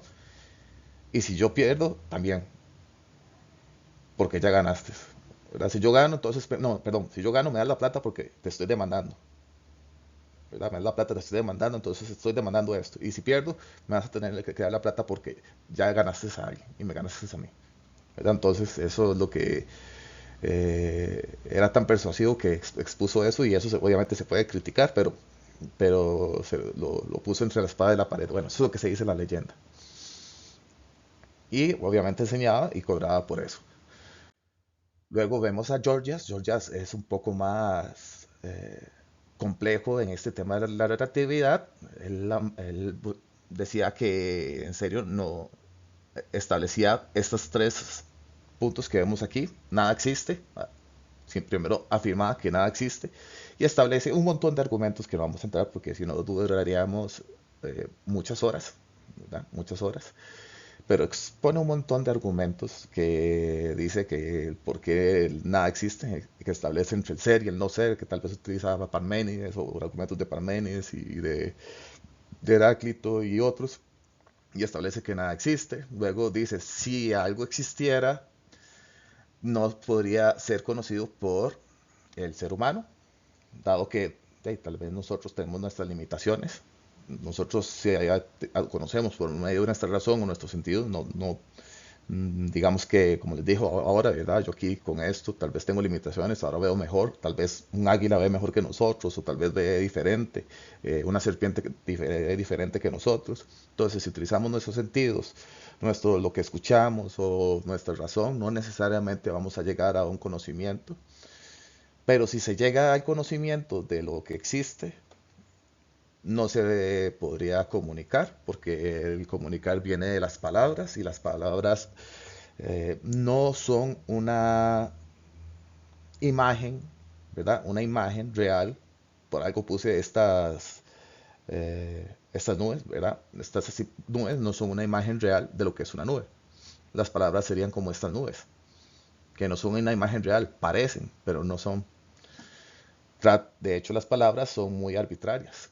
Entonces, lo que expondríamos sería algo a las otras personas, no sería la realidad, simplemente sería como un tipo de apariencia de la realidad. Bueno, entonces de Georgias aquí llega y establece que la verdad, el bien, la justicia y demás, básicamente sería inútil. Entonces lo que se necesita es promover la retórica y la argumentación para exponer y promover el bien común a través de lo que uno piensa. Además, lo que se cree que es natural, las reglas naturales y demás, no existen, como expusimos ya en estos tres postulados de Georgias. Entonces, lo que queda, lo que creemos que son leyes, ¿verdad? Que se establecen en la democracia antigua, son leyes no naturales, sino que son leyes convencionales que establecen la sociedad y pueden ir cambiando, ¿verdad? Y son al final relativas, subjetivas y demás. Entonces, las palabras tienen un influjo mágico despertando en la mente de uno, ¿verdad? Básicamente que las palabras pueden formar en nosotros hasta ideas que no existen. Por medio de la retórica puede hacer que nosotros creamos o no. Me acuerdo tal vez en alguna película de Harry Potter, que la última creo que es, que llega Dumbledore o Voldemort, bueno, alguno de los dos, Dumbledore creo que es el bueno, y le dice a Harry Potter que se vanagloria de una frase que dice que las palabras son las únicas que pueden generar en una persona amor, deseo y bueno, demás, ¿verdad? Básicamente eso es lo que quiere decir. Las palabras te pueden hacer llevarte a las estrellas o bajarte hasta el peor de los universos o hacerte creer esto o lo otro. Por medio de la palabra te pueden engañar, te pueden hacer cualquier cosa, ¿verdad? Ya aquí nosotros sabemos, todos hemos vivido cómo tal vez alguna persona nos ha engañado o ha hecho creer que nosotros algo sea verdadero si nos quiere o no nos quiere, bueno, hay de todo. Luego, disculpen acá que no pude ver, ahora vamos con Pródico, ¿verdad? Pródico aborda la lingüística o estudio de los términos e influye en Sócrates. Uso correcto de las palabras, se dice que fue maestro de Sócrates. Reflexionar en sí, en serio, qué significa la palabra, qué queremos dar a entender. Ya si vimos anteriormente que las palabras con Georgia son expresiones no reales, entonces tenemos que dilucidar y reflexionar bien qué significa esta palabra y si podemos encontrar tal vez la mayor verdad posible, aunque tal vez no la alcancemos. Además de que compone, bueno, y esto lo abarca más luego Sócrates, luego compone el relato de Heráclites en la encrucijada del dilema moral, que es un dilema moral entre la escogencia de la virtud o el deleite. Heráclites, o sea, como Hércules, ¿verdad? El dilema es, vamos a seguir el bien por la virtud. Entonces, si vamos a hacer el bien, bueno, por la virtud va a ser severa disciplina y sacrificio por las demás, que eso es lo que se buscaría en un político o política. Y en la vejez vamos a tener recuerdos sobre las hazañas, ¿verdad? Político, política, guerrero, guerrera, entre otros. No necesariamente político, política, sino cualquier tipo de persona. Y si solamente nos dejamos llevar por la sensualidad de nuestra vida, no tanto por la virtud, nada más venimos a disfrutar los placeres y aprovecharse de los demás. Bueno, esto aquí dice, y verdad, hay otras personas más adelante como Epicuro que ya expuse que tal vez no expone esto, que lo expone de una forma diferente de disfrutar los placeres. Pero bueno, en la vejez, ¿qué es lo que vamos a tener? Dolores en cuerpo y olvido de los demás, básicamente. Y este dilema lo tenemos constantemente. ¿Será que vamos a vivir en virtud y tener este recuerdo en un futuro? En la vejez, si es que llegamos, ¿verdad? Porque ya mucha gente dice ahorita, mira, si es que llegamos a la vejez, no necesariamente vamos a llegar a la vejez. Y está lo que es disfrutar de los placeres, como otra gente dice, disfrutemos el momento, el día al día, aunque al final vamos a tener dolores de cuerpo y los demás nos va a olvidar, porque no hicimos ayuda o tuvimos hazañas para ayudar a los demás.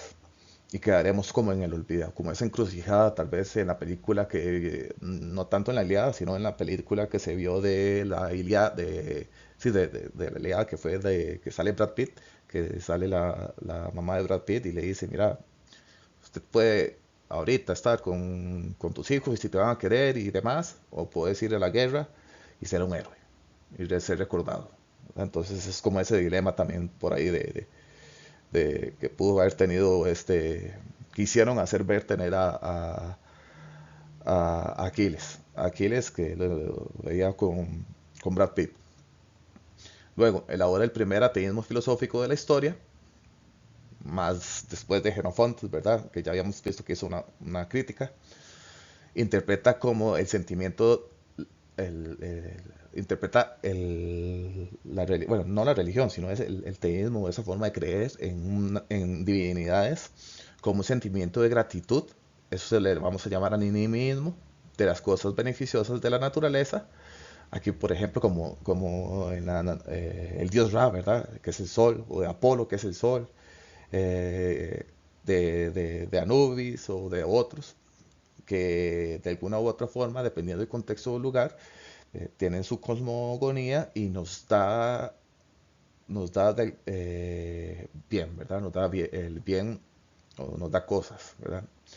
Nos da cosas y lo representamos con la naturaleza y luego está y crean los dioses a partir de eso, ¿verdad? Por ejemplo, Ra como esa águila y dios que es el sol, aunque es un poco más complejo ese tema de Ra, no vamos a adentrarnos aquí sobre la cosmogonía eh, de Egipto, pero hacemos que las cosas las animamos, las cosas o los animales o los árboles y demás los animamos y los veneramos como dioses. Y está el otro que es cosmopoliteísmo, que son dioses antropomórficos, que ya vimos que cumplen funciones sociales o funciones también, como existen los dioses de la agricultura y demás, ¿verdad? Que cumple funciones del ser humano y se les reza o se les venera, se les hace sacrificios y demás para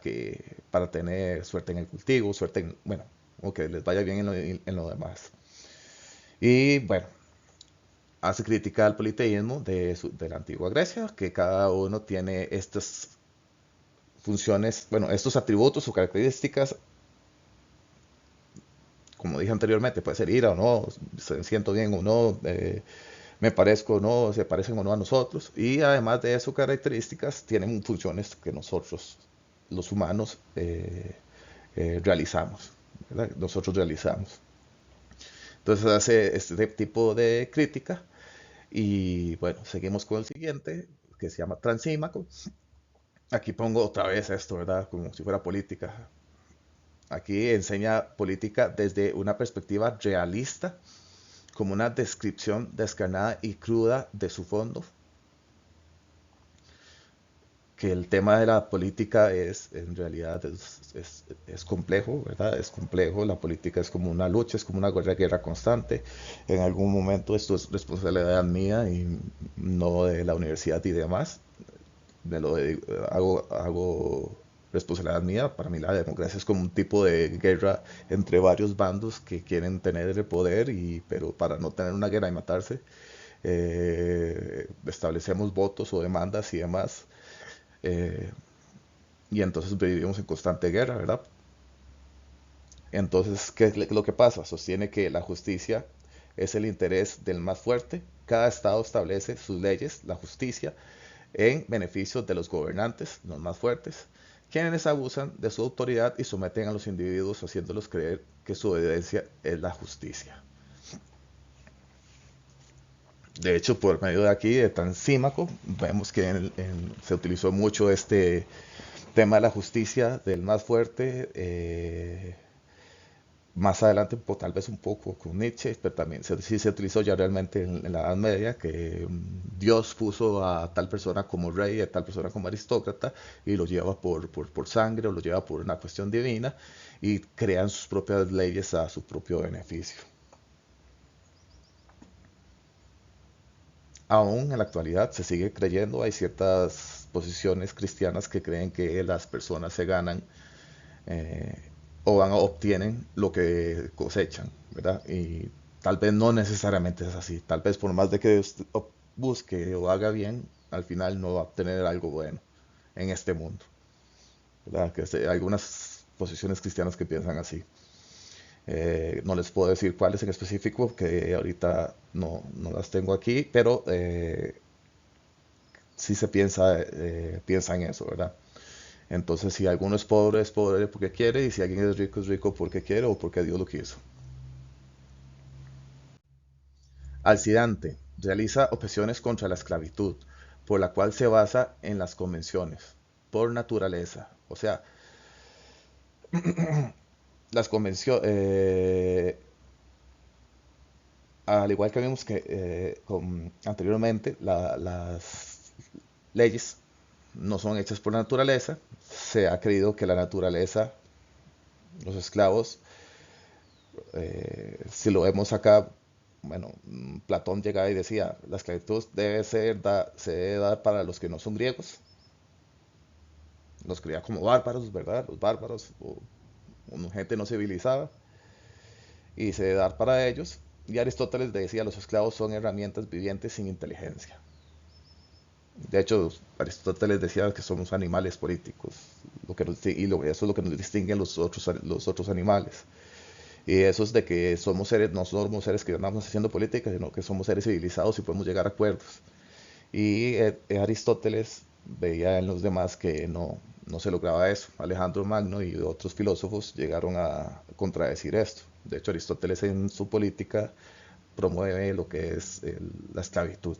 Pero bueno, no vamos a entrar en esto, nomás quería dar esto como una antesala de lo que ven más adelante. Platón, que fue estudiante de Sócrates, y Aristóteles de Sócrates, digo de Platón. Aristóteles se fue de la Academia de Platón y se hizo su liceo, ¿verdad? Que es su escuela. Pero bueno, llegamos acá. Se reflexiona principalmente contra la esclavitud, que la esclavitud no es por naturaleza, tan como se pensaba. Antes de Platón y Aristóteles se pensaba que alguien era esclavo por naturaleza, y sin, más bien establecía, al igual que la mayoría o todos de los sofistas, que las leyes son generadas por convenciones, ¿verdad? Por lo que creen en el momento, el contexto histórico, cultural, geográfico, de lo que es el bien y lo que es el mal, ¿verdad? Que es una convención colectiva, una convención social, que es diferente, o la cultura, que lo debería de diferente a lo que es la naturaleza. Por naturaleza, entonces carece de sentido. Si hablamos de naturaleza, la esclavitud no tendría sentido. O sea, apelamos a lo que es natural. Entonces, de alguna forma arbitraria, se crearon leyes, estereotipos, tradiciones en las cuales se generan esclavos, aunque eso no es por naturaleza, dado por naturaleza, ¿verdad? No tiene justificación natural, ¿verdad? Una justificación natural que muchas veces se utiliza o se apela a la naturaleza de que algo es bueno o es malo, o de que algo, o alguien debe ser esto o alguien debe ser lo otro, que se apela por naturaleza. Todos tenemos mismas características esenciales, por ejemplo, carne, esqueleto, entre otros. Esto para acá. Aquí puse esto un poco descontextualizado porque aquí estamos viendo a lo que se diría raza negra.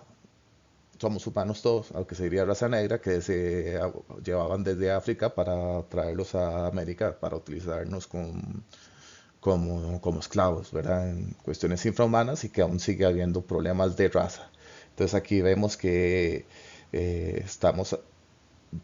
estamos viendo con varios de estos sofistas de que tanto ellos u otros están haciendo ver de que no necesariamente tiene que haber diferencia entre humanos, y que deberíamos de alguna u otra forma ser iguales, y que las leyes son convencionales, o las tradiciones o las leyes o lo que es habitual.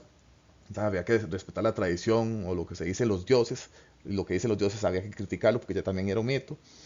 Entonces habría que buscar algo más igualitario. Y también con Protágoras, me había olvidado exponer, con Protágoras de hecho se expone que el gobernante en su tiempo utilizó a Protágoras para escribir, creo que fue la Constitución, y también promovió lo que fue la educación pública y para todos, que fueron cosas que era ya sea para ganar plata a él, o ya sea por un bien común, ¿verdad? Si es una educación para todos, sería como un bien común. Normalmente a los sofistas se les está viendo como, se les ha visto históricamente como los malos de la película, pero no necesariamente son como los malos de la película. Luego, por último, Sócrates, ¿verdad? Sócrates propone una sabiduría basada en el reconocimiento de la ignorancia, la famosa frase, solo sé que no sé nada. Esto lo utilizaba básicamente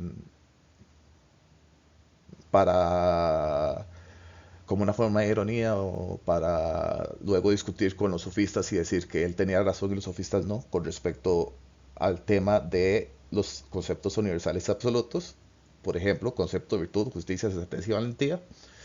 También en otros temas de que se puede reconocer que si las cosas pueden ser verdaderas o no.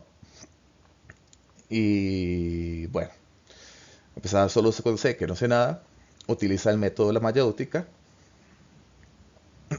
obstétrica, perdón, mental, con preguntas que ayudan a dar luz a ideas o conceptos universales y absolutos. Con preguntas y respuestas y en conversación con las otras personas, Sócrates ayudaba a que esos conceptos, ¿verdad? Por ejemplo, los conceptos, pretende definir cada concepto, por ejemplo, la virtud, justicia, sensatez, entre otros, u otros conceptos, definir y decir qué son, y no confundirlos, porque había a veces pasado con los sofistas, utilizando la retórica, utilizaban el concepto, por ejemplo, de justicia de alguna u otra manera. Justicia podría significar, tal vez aquí utilizo al autor de Ética y Política, de Ética y Sociedad, se me olvidó el nombre, que decía que justicia se podía entender, como Platón lo entendía, de que era ya venía por naturaleza, es lo justo lo que viene por naturaleza, entonces si ya viene por naturaleza, por algo divino nos puso así, es lo justo, si alguien se quiere saltar eso está mal. Entonces, más en la actualidad, cuando podemos ver el tema de las castas, ¿verdad? En la India, donde a los purias, que es la clase baja, baja, baja, baja, baja, si los vuelve a ver cualquier persona, sería como ya, si uno los vuelve, si, bueno, uno, cualquier persona que está en una clase más alta los vuelve a ver, ya sería un desprecio, con solo volverlos a ver, y habían jerarquías sociales que no se podían pasar, no se podían casar uno con otros y demás, pero bueno. Eh, el punto es que habría que ver sobre este tema, ¿verdad? Perdón, aquí el ejemplo es básicamente para hacer ver de que dependiendo del momento histórico, la cuestión relativa y según razones se generan religiosos y míticas, se generan estereotipos, mitos y otros que pueden perturbar. Sócrates lo que creía es que más bien, eh, bueno, y si todo queda en relativo, pueden llegar a pasar ese tipo de injusticias y pueden seguir pasando injusticias. Sócrates cree que sí puede existir un concepto de virtud, justicia, sensatez y valentía, pero a través de la mayéutica, ese reflexionar con las demás personas y llegar a una conclusión en común. Se creía que por medio de la razón, nosotros los seres humanos podríamos llegar a un concepto por ejemplo, de justicia, ¿verdad? En común, ¿verdad? Que no sea ese, que sea tal vez tan injusto como lo veríamos ahora. O, bueno, ¿verdad? O el concepto de bien u otros. Su filosofía da énfasis, bueno, la mayéutica y solo sé que no sé nada, que la ironía, la utiliza no solo para discutir con los sofistas en su retórica que establece que todo es por convención colectiva, sino que puede haber universales, reglas universales, no que son dependiendo de la cultura o el momento o lo histórico, sino que pueden haber absolutos que tal vez todos pensemos en igual. Uno puede decir, mira, tal vez una regla universal o una norma o valor universal. Eh, el no robar, ¿verdad? El no robar. ¿A quién le gustaría que le roben? ¿Verdad? ¿A quién de nosotros no le gustaría que le robe algo que tienen o no? Sería como muy difícil. Tal vez tengamos en común ciertas ideas o tal vez a la mayoría nos gusta vivir o que no nos quiten la vida. Bajo ciertas circunstancias tal vez sí, ¿verdad? Pero la mayoría si estuviéramos en ciertas circunstancias no nos gustaría que nos quiten la vida. Entre otros pueden haber ciertos conceptos o reglas o absolutos universales, conceptos de bien, felicidad, entre otros. Y su filosofía da énfasis a la purificación y cuidado del alma, las virtudes y el conocimiento de sí mismo. De hecho, cuando Sócrates iba entrando al oráculo de Delfos, que les decía que ellos seguían también teniendo su pensamiento mítico, ¿verdad? No todos, y aún seguimos nosotros teniendo pensamientos míticos, estereotipos, prejuicios y demás, que no los podemos quitar, no lo podemos saber todo, ¿verdad? Por eso es bueno saber esta frase de solo sé que no sé nada, desde una perspectiva de humildad para aprender de los demás, ¿verdad? También aprender de los demás y discutir y aprender de los demás y tratar de llegar a un entendimiento en común, una conversación, un diálogo, que es lo que buscaba Sócrates, un buen diálogo y conversar y llegar a una cuestión en común y si no seguir y seguir y seguir hasta poder llegar a algo en común y si no ver y tratar de ponerse los zapatos de otra persona, entre otros. Pero bueno, ese de conocerse de sí mismo es a partir de nosotros. Él iba al oráculo de Delfos y al oráculo le decían que es él o que no, ¿verdad? Y lo que le dijeron el oráculo de Delfos es que él era la persona más sabia del mundo. Pero bueno, eso es lo que se dice en la leyenda. Pero lo que importante es que al principio decía, conócete a ti mismo. Y eso es lo que mayormente le importó. ¿Por qué? le importó el conocerte a ti mismo, es básicamente conocer nosotros como seres humanos, cuestionarnos nosotros los humanos, qué somos, qué deberíamos de ser, por qué, reflexionar desde nosotros mismos, si ese impulso, tal vez qué podemos tener en común, qué no, y, y reflexionar no solo yo mismo de una forma de yo y yo, sino también con los demás por medio de la mayéutica, de esa conversación constante con los demás y también aceptar cuando sabemos que no sabemos nada. De hecho, por ese solo sé que no sé nada, es que se le dice que Sócrates sería la persona que más sería la más sabia, porque acepta que no tiene conocimiento de todo y acepta que debe aprender y que puede aprender más. Y aunque sí sabe, aunque sí tenía mucho conocimiento de muchas cosas, ¿verdad? Y era muy ágil intelectualmente. Y Sócrates fue maestro de Platón, fue maestro de Antístenes, que fue un cínico, que también lo van a ver más adelante. Fue maestro de personajes de los cirenaicos, pues, del hedonismo, entre otros, que interpretarán a Sócrates de distintas maneras. Y a partir de ahí se generan también lo que es aspectos éticos y políticos que podrían ayudarnos. Bueno, por último, esta foto es de Sócrates tomando la cicuta, como les dije al puro principio con Protágoras, bueno, antes, bueno, sí, con Protágoras, no fue Protágoras tal vez no fue, no creo que haya sido Protágoras el culpable, pero se le acusó de que atentaba, bueno, de que perturbaba a la juventud y de que era como hereje, ¿verdad? Que iba en contra de los dioses. Y se hizo una votación, bueno, él se defendió y él defendía la democracia ateniense, porque la democracia ateniense dejaban que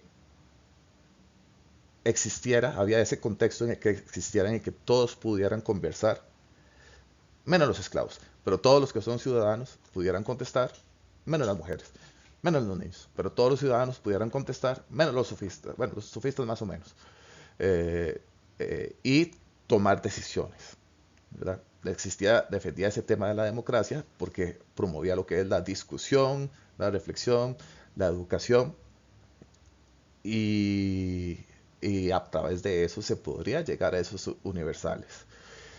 No siempre la democracia va a ser justa, ¿verdad? Y no siempre vamos a comprender lo que es justo o no. Y al final, en la votación, quedaron, se dice, ¿verdad? La leyenda, se dice la leyenda. Siempre digo que es la leyenda porque eh, puede ser, ¿verdad? Puede ser de otra forma. Se dice que quedaron como 51 a 50% y entre los ciudadanos que fueron a votar y el 51% eligió que debía morir, ¿verdad? Entonces se le toma a Sócrates como uno de esos, como Jesús o como otro montón de personas que se sacrificaron por algo, por un bien mayor, ¿verdad? O por bien, o como un héroe de la filosofía, ¿verdad? Como si fuera un héroe de la filosofía. Y aquí vemos a personajes, ¿verdad? También por aquí está Antístenes, que no lo reconozco, y no está Platón, ¿verdad? Que están llorando porque él está tomándose la cicuta y dice, estoy tomándola porque estoy aceptando lo que yo estoy creyendo y la razón me ha hecho creer que la democracia es por lo menos la democracia que tienen ellos, no la que tenemos en el momento actual, ¿verdad? Porque él no vivió esta democracia, que ya tiene rasgos muy diferentes. Ese momento era el austericidio, ahora tenemos una democracia liberal.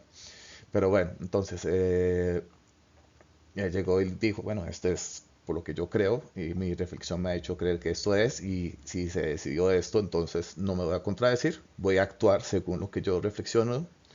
Por ahí dijeron de que se podía escapar, tenía poder, obviamente tenía gente con poder económico y político, entonces se podía escapar y él dijo, no lo voy a hacer y se tomó la cicuta y murió, ¿verdad? Entonces ahí quedó como si fuera un héroe. Esto principalmente creo que se ve más con Platón y un poco con Antístenes. Y aquí concluimos con esta grabación. Ha sido un gusto, espero que les vaya bien y cualquier cosa ahí pueden preguntar a sus tutores que estarán contestándoles en la mayor brevedad posible. Y hasta luego.